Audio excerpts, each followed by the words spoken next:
Alors, c'est un innocent qui est emprisonné à vie aux États-Unis. C'est filmé dans une forme impeccable, qui sait comment être touchante. C'est très émouvant. Mais dans cette vidéo, je voudrais plutôt parler de l'aspect politique du truc. Pour ce faire, je vais bêtement redire des trucs qui sont dits dans un article du site Le cinéma est politique. C'est un article qui cite le livre La prison est-elle obsolète de Angela Davis, en disant que le concept d'incarcération est hyper accepté par l'imaginaire collectif. Le bien fondé de la prison, c'est quelque chose qui est acquis.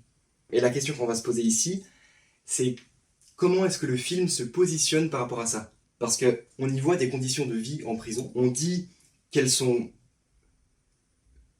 vraiment pas chouettes, donc ça critique les prisons. Mais déjà, une chose qu'il faut relever, c'est le choix du film d'avoir pris un protagoniste innocent.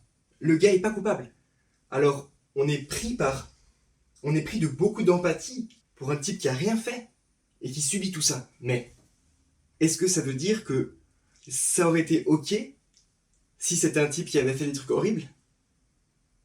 L'article que je cite regarde un peu plus précisément ce à quoi s'attaque le film dans les problèmes de la prison. Qu'est-ce qu'il dénonce? Et là, la personne qui a écrit dit qu'elle trouve que c'est assez juste. Ça montre l'impunité des gardiens quand ils sont violents avec des détenus. Il y a le fait que ça peut être un business juteux, le fait de faire travailler des gens qui sont en prison. Et ça, c'est vrai que le film le montrait super bien. Et puis aussi ce truc où, ok, tu vas en prison, mais qu'est-ce qui se passe quand tu sors? Il n'y a pas assez qui est fait dans les prisons pour la sortie. Mais ça reste des choses qui sont améliorables si on fait des meilleures prisons.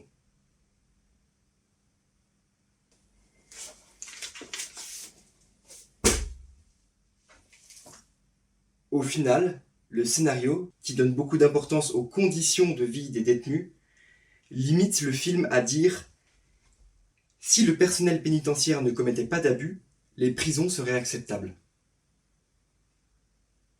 C'est déjà un grand pas par rapport à d'autres films qui déshumanisent les personnes en prison et qui finissent par faire penser aux spectateurs que ces gens-là l'ont bien mérité. Mais il est important de comprendre l'institution carcérale comme un système répressif et injuste qui ne sera jamais légitime. Et si des activistes et intellectuels comme Angela Davis sont très explicites là-dessus, on en est encore loin au cinéma.